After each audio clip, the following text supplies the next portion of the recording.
En Mediodía COPE, El Espejo. Estar informado.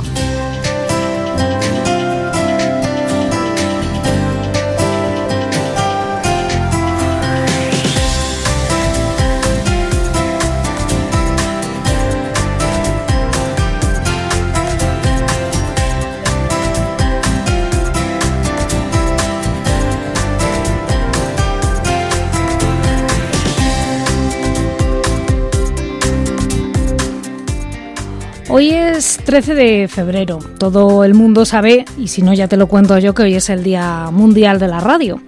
Lo que quizá algunos no te han contado, no sé si de forma deliberada o no, es por qué este 13 de febrero es el Día Mundial de la Radio. Y es que un día como hoy es el día en el que tuvo lugar las primeras emisiones radiofónicas. ¿Y dónde fueron? Pues nada menos que en el Vaticano, muy cerquita, apenas unos 200 metros de la Basílica de San Pedro. Guillermo Marconi fue el impulsor de este nuevo medio y desde entonces la radio no ha dejado de ser ese hilo invisible que une voces y corazones. La Iglesia entendió muy pronto que comunicar no es solo informar, sino que es sobre todo acompañar. Que los nuevos medios no son una amenaza, sino una oportunidad para estar más cerca, y esta intuición sigue viva a día de hoy. Yo tengo la suerte hoy viernes de que haya coincidido esta efeméride estando aquí, en este estudio de radio, compartiendo micrófono y sobre todo compartiendo vida contigo, con todos los oyentes, porque sin quienes estáis al otro lado, la radio no tendría sentido ninguno. La radio es compañía, es inmediatez, es cercanía, es esa conversación que sucede aunque no nos veamos físicamente. Es verdad, tengo muy claro que mi principal tarea es otra, no necesito que venga nadie de fuera a recordármelo, ya lo sé. Pero sí que es verdad que tengo la suerte de poder seguir asomándome cada semana a este micrófono. Gracias a ese impulso que siempre dio la Iglesia y a mi trabajo como responsable de comunicación en la diócesis de Ávila, he tenido la suerte de poder seguir asomándome a esta pequeña ventana, conservando así aquella pasión que nació siendo casi una niña, la fascinación por la palabra dicha, por la emoción que viaja en la voz y sobre todo por la responsabilidad de llegar a vuestras casas. La radio no entiende de etiquetas, ni de compartimentos, ni de presuposiciones, entiende solamente de servicio, de presencia y de fidelidad a una misión compartida.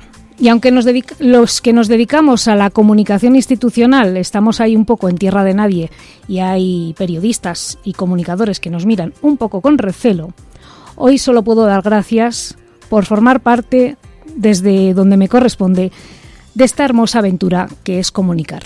Feliz Día de la Radio a todos.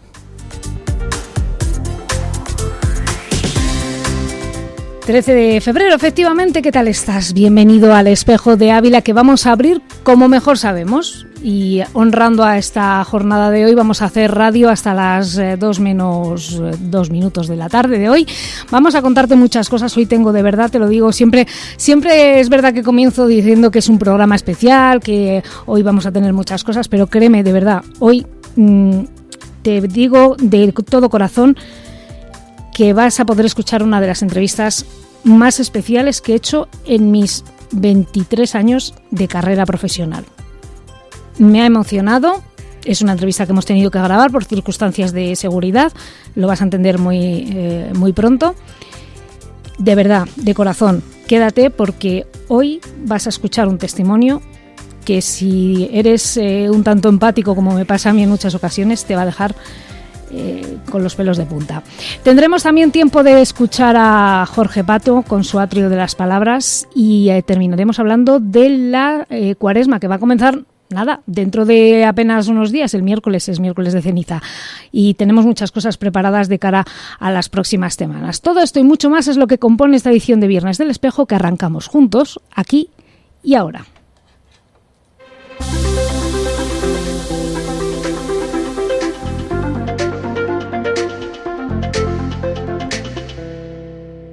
Nuestro invitado de hoy viene directamente desde Caracos. Quizá te suene esta localidad, es al norte de Irak. Se hizo desgraciadamente muy conocida hace algunos años con todos los conflictos bélicos que allí se vivieron. Él nació en el año 1983, somos prácticamente de la misma edad, y es un sacerdote sirio que ha tenido que huir de su lugar de nacimiento para escapar de la violencia del Daesh, del mal llamado Estado Islámico. El padre Sosandi está actualmente en España, está en Albacete, allí está ejerciendo su sacerdocio como cristiano perseguido y auspiciado en España. Y en estos días lo tenemos precisamente en Ávila porque va a presentar el informe de libertad religiosa que nos trae como cada cierto tiempo, como un golpe de realidad, ayuda a la Iglesia necesitada. Y hoy queremos conocer su historia, la historia del padre Naim. Bienvenido. Muchas gracias, Oxy. Bueno, antes de nada quiero adentrarme en su historia. Nació, como digo, muy cerquita de Mosul, ¿verdad? Mosul es la segunda ciudad más importante en Irak. Pues nací en una familia católica practicante. Somos de 5 hermanos, 2 chicos y 3 chicas. Yo era el menor. Y nada, de mis padres, mi padre murió por la enfermedad de cáncer y mi madre sigue ahí, gracias a Dios. Está enferma, pero bien. Mis hermanas están casadas y nada, y mi hermano asesinaron por ser cristianos. Sabes, en estas tierras para vivir como cristiano no es fácil. Me imagino. Tienes que prepararlo para ser mártir. Y pues normalmente nosotros tenemos dentro la fuerza, ¿no? Vamos a vivir la fe, esta confianza que no estamos solos y está el Señor siempre con nosotros en la familia, ¿no? La familia transmite nuestra fe, nuestros corazones desde pequeños. Estamos hablando que nació en Irak, pero es sacerdote católico. Me imagino que el vivir su fe en un país musulmán y con la violencia que trajo el Daesh no ha tenido que ser nada fácil. No es fácil porque esto es tierra, tienes que tener en cuenta, no hay derecho a la libertad religiosa, ¿sabes? Y no por solo de verdad, si vamos a leerla más lejos y del Oriente Medio, no hay falta el derecho a la vida en estas zonas, ¿no? Y muchos son los que quieren acabar con los cristianos y acabar con el cristianismo. Pues esto es preocupante, ¿no? Apenas hemos salido de muchas. Yo, como te has dicho, soy del 83 y yo vivió 4 guerras. Y por eso cada momento, cada dificultad es preocupante, ¿no? Por la presencia del cristianismo en estas tierras. Estamos hablando de palabras como violación de libertad, de persecución, cuestiones que aparentemente con la sociedad tan avanzada que tenemos deberían de estar superadas, pero estamos viendo que no es fácil, ¿no? Me imagino que no son solo palabras mayores. No es fácil, por eso hay que vivir, ¿no? Vivir tu fe, pero con la confianza que no estás sola y está el Señor contigo y bueno, para tengas la fuerza con la presencia del Señor en tu vida y dando el testimonio, ¿no? A seguir los pasos como discípulo de Jesús. Y estamos perseguidos por ser cristianos, nada más. Pues muchas veces no hay falta hacer la vuelta por ser cristianos, por ser buenos seguidores de Cristo. Por eso estamos perseguidos por este motivo. No solo en Irak, pero también en muchos lugares en Oriente Medio. Sí. Vamos a retomar un poco el testimonio de tu vida, porque yo creo que los testimonios directos son los que también nos pueden dar, ¿no?, una impresión en primera persona, ¿no?, de lo que está ocurriendo. ¿Cómo fue ese momento en el que esa última parte, en los últimos años, en el que llega el Daesh a vuestra zona donde estáis viviendo? ¿Cuál es la opción que os dejan, o cuál es la relación que tienen con vosotros los cristianos, la comunidad cristiana que está allí actualmente? Bueno, eso, sabes, el día fue del 6 de agosto del 2014. Este grupo del Daesh o el ISIS, como lo que quieren decir, es un grupo terrorista islámico, pues son los jóvenes y tienen apoyan de otros países árabes como Arabia Saudí, como Qatar, como Dubái, ¿vale? Esto todos ellos apoyan de ellos y bueno, mantienen de toda la comida, las armas. Pues esto de grupo entró de mi ciudad en el año, pues el 6 de agosto de 2014 y pues daban a nosotros 3 opciones. Eran convertirse al Islam, pagar un impuesto islámico o abandonar la ciudad inmediatamente bajo amenaza a la muerte por la espada. Pero por lo cual nos vimos forzados a abandonar nuestras casas, nuestras iglesias y nuestros lugares. Y pues miles de personas salimos de nuestras casas, ¿no?, de nuestras ciudades, de nuestros pueblos, tan solo con lo que traíamos puesto. Pues mira, dejamos todo atrás, toda una vida, porque no queríamos abandonar nuestra fe en Jesús. Pues después de casi 3 años estuvimos ahí en el campamento de los refugiados en Erbil, es una capital del Kurdistán iraquí. Es muy difícil para mí recordar la salida triste, ¿no?, dolorosa, lo que hemos vivido aquella noche tan difícil. Pero bueno, sabíamos que no estábamos solos y ahí estaba el Señor, la Virgen María, fue a acompañarnos en aquellos momentos. Y siempre recuerdo, pues, momentos son muy emocionantes muchas veces, pero bueno. Y después de 3 años tras la expulsión de este grupo del Daesh en el año 2017, la gente comenzó a volver a reconstruir las casas, iglesias, colegios y demás sitios, pues poco a poco, ¿no? Como mi ciudad Caracas y otros pueblos, casi la llanura de Nínive, ahí volviendo un poquito la vida. Y esto solo por ayuda a la iglesia, especialmente a la ayuda a la iglesia necesitada, especialmente a la iglesia española. La ayuda a la iglesia necesitada llegó para nosotros como un milagro.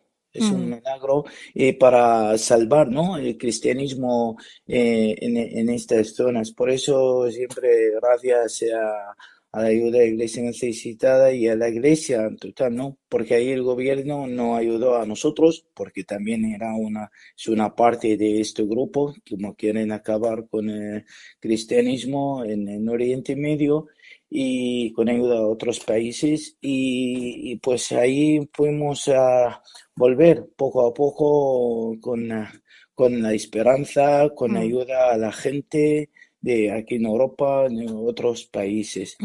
Gracias por traernos esa realidad y esta tarde lo escuchamos de una manera más amplia en esa presentación del informe de ayuda a la Iglesia necesitada. Gracias. Muchas gracias a vosotros, gracias a la Diócesis de Ávila por vuestra acogida. Muchas gracias. Parole, parole, parole. Ascoltami. Parole, parole, parole. Bueno, sintonía del atrio de las palabras, pero antes de comenzar y de saludar a Jorge Pato, quiero recordaros esa cita esta tarde a las 7:30 en el Palacio de los Serrano, en la Plaza de Italia, que aunque haga frío y viento, pues oye, allí se está calentito y muy bien, y yo creo que merece la pena escuchar no solo este testimonio, sino la presentación de ese informe de cómo estamos los cristianos, a fin de cuentas, en el mundo, si hay persecución o no. Creo que los datos no van a dejar indiferente a nadie. Así que hoy a las 7:30 en el Palacio de los Serrano. Y ahora sí damos la bienvenida, como Dios manda, a Jorge Pato. Bienvenido. Muy buenas tardes, Jesús Rueda, ¿qué tal? Pues con ganas de escucharte. Bueno, antes de nada, un agradecimiento. Gracias en este Día de la Radio por dejarme formar parte de este maravilloso mundo de la radio, que creo que es un medio de comunicación, lo primero, el más ágil de todos. Las ondas siempre van a ser lo más ágil de todo y bueno, desde luego que encantado de poder celebrar este Día de la Radio aquí en el Atrio de las Palabras contigo y con los oyentes de COPE. Tú eres parte de esta casa, bueno, de la misma manera que lo soy yo. Cuéntanos, ¿qué nos traes preparado para hoy? Dos cosas. Una frase muy habitual, que además la usamos todos los días y que no es directamente una frase religiosa, pero tiene mucha relación con lo que es la esencia de lo que es lo religioso. Y es la frase de la belleza está en el interior. Una frase que usamos muy a menudo para destacar que el aspecto físico de las personas no es lo que nos tiene que determinar para calificar a alguien, sino su forma de ser, su interior. Y es que, aunque esta frase no es originariamente religiosa, sí que encaja perfectamente con lo que es la visión cristiana tradicional sobre la belleza del ser humano. Se supone que la belleza, y esto además en la Edad Media, en el románico, lo tenían muy claro, que la belleza solamente la puede crear Dios. La belleza absoluta y perfecta solamente la puede crear Dios. ¿Y dónde reside la auténtica belleza de una persona? Pues en su alma. Y dentro de ese alma es donde pueden cultivarse las virtudes, pues, de la bondad, de la pureza, del amor. Y eso es un don divino, lo que tenemos cada uno en nuestro interior. Por lo tanto, esa expresión, que es muy mundana, sí que es verdad que está muy ligada a lo que es una realidad religiosa, como es el hecho de que, como digo, en la Edad Media lo tenían muy claro, que la verdadera representación de la belleza nunca va a venir de manos de los hombres, sino que va a venir de la mano de Dios. Por lo tanto, es verdad que la verdad es que todos en nuestro interior es donde tenemos la auténtica belleza, y lo demás, pues bueno, es una fachada. Y luego, para acompañar a esta frase tan mundana, vamos a tener otra, que es una palabra, el origen de una palabra, como es la palabra censura. ¿De dónde viene esta palabra? Pues bueno, esta palabra viene del latín censura, que a su vez deriva de la palabra censor. ¿Y quiénes eran los censores? Pues eran unos magistrados romanos de muy, muy alto rango, y eran encargados de dos cuestiones. Una de ellas, vigilar la moral pública, y la otra, el censo. Obviamente, por eso eran censores. Censura, claro. Es decir, que eran los que se encargaban de elaborar y actualizar el censo, como en ese pasaje de la Biblia cuando se dice que iban a censarse en su pueblo, la Sagrada Familia, bueno, para el nacimiento, justo antes del nacimiento de Cristo, y luego también eso, supervisar la conducta, la moral, y sancionar los comportamientos inadecuados. ¿Qué es lo que ocurre? Pues como con otras tantas cuestiones, en el momento en el que se convierte el cristianismo en la religión oficial del imperio, es en el momento en el que hay ciertas asimilaciones. ¿Y qué es lo que ha pasado con este término de la censura? Pues que al final esa censura se ha determinado como una vigilancia por la moral, o una cuestión muy velar por las buenas costumbres. Al final, esto se ha ido derivando cuando se hace un uso abusivo de cierto poder, deriva en la censura negativa que todos conocemos, que es el tratar de que no se hable de algo o no se hable de alguien para evitar, pues eso, una repercusión mediática, o que tenga cierto éxito social un cierto grupo social. Es decir, ese comportamiento negativo en contraposición con el significado inicial positivo, que era el de velar por una buena moral desde el punto de vista objetivo, y que era lo que se dedicaban, como decimos, estos magistrados romanos. Hay que decir también que la censura existe a nivel canónico, y que es parte de las penas que se pueden imponer tanto en la excomunión, en la suspensión y el interdicto, que hablamos ya hace tiempo. Hablamos de estas tres figuras dentro de las censuras, de las penas que se pueden imponer a nivel eclesiástico.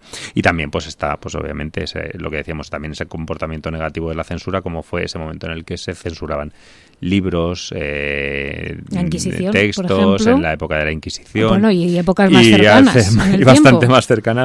Bastante más cercanas en el tiempo. Y también hay otro tipo de censura, que es la censura eclesiástica, que es cuando se hace un juicio doctrinal mediante el cual la Iglesia condena cuando considera que se están haciendo enseñanzas que son contrarias a la fe, y eso es la censura eclesiástica. Entonces vemos cómo al final siempre tenemos lo que hemos dicho siempre, las raíces de Europa son la cruz y el Imperio Romano.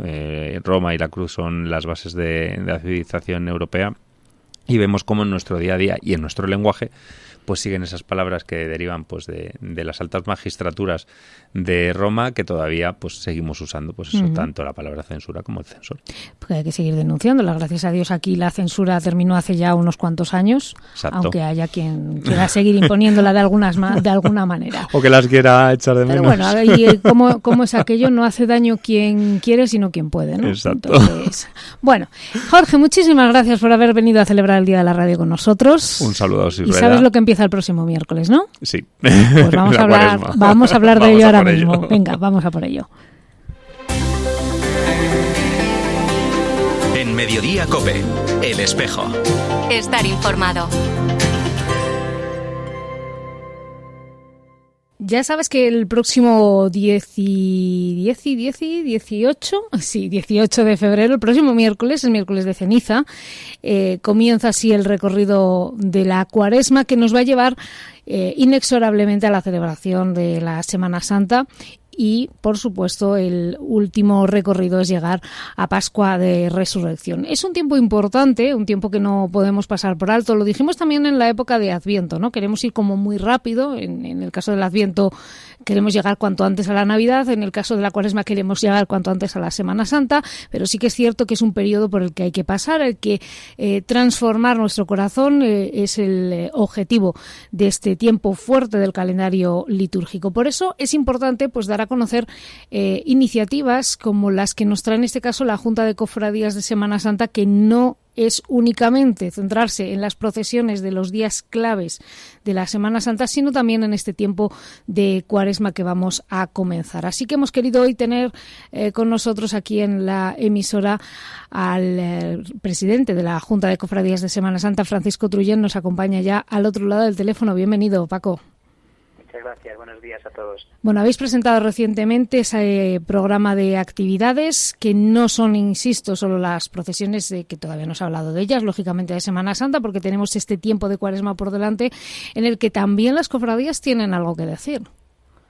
Pues sí, la verdad es que las cofradías a nivel particular pues son muchas, si no prácticamente todas, las que tienen durante este tiempo de Cuaresma, como bien dices, actos de preparación para la llegada posteriormente de la vivencia de la pasión, la muerte y la resurrección de nuestro Señor a través de de distintos actos litúrgicos, también de actos solidarios, y por supuesto la Junta de Cofradías pues también en esa dirección organizamos distintas actividades, empezando por el sábado 21 de febrero, este Vía Crucis de las Cofradías, que ya alcanza su cuarta edición y que que creo que va a ser bastante significativo, puesto que vamos a poder ver procesionar pues la talla del Santísimo Cristo yacente sin la urna con la que normalmente procesiona en la tarde-noche del Viernes Santo, con lo cual va a ser, creo que, un momento bastante impactante y bastante sobrecogedor.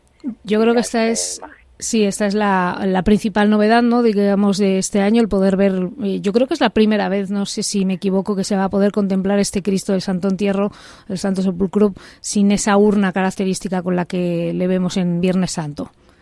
Pues sí, efectivamente va a ser la primera vez que va a procesionar, y también va a ser un momento en el que todos los fieles pues podamos contemplarlo de una manera muy cercana, esta importante talla del patronato de Nuestra Señora de las Angustias y Santo Sepulcro. Este Vía Crucis de las Cofradías, que ya, como bien nos está contando Francisco Trullén, pues cumple ya su cuarta edición. Es una manera en la que pues todas las cofradías de Ávila se reúnen en torno a rezar precisamente ese Vía Crucis tan significativo. Cada año pues lo organiza una cofradía diferente. En este caso es la de Nuestra Señora de las Angustias y el Santo Sepulcro, y que va a tener lugar el próximo fin de semana, ya para llegar bien y entrar bien, con buen pie, en la Cuaresma. El día Uy, que me corto a mí misma, el día 21, el próximo sábado. Francisco Truller, muchísimas gracias por habernos dado los detalles de este inicio de Cuaresma, también de cara a vivir más intensamente la Semana Santa. Tenemos todos los actos, por cierto, publicados en nuestra página web www.diocesisdeavila.com. Nos vamos, seguimos escuchando Buena Radio en este día dedicado a todos los que se dedican profesionalmente a este gran medio de comunicación. Volvemos el viernes que viene. ¡Feliz semana! Escuchas Mediodía COPE. Con Pilar García de la Granja. COPE. Estar informado.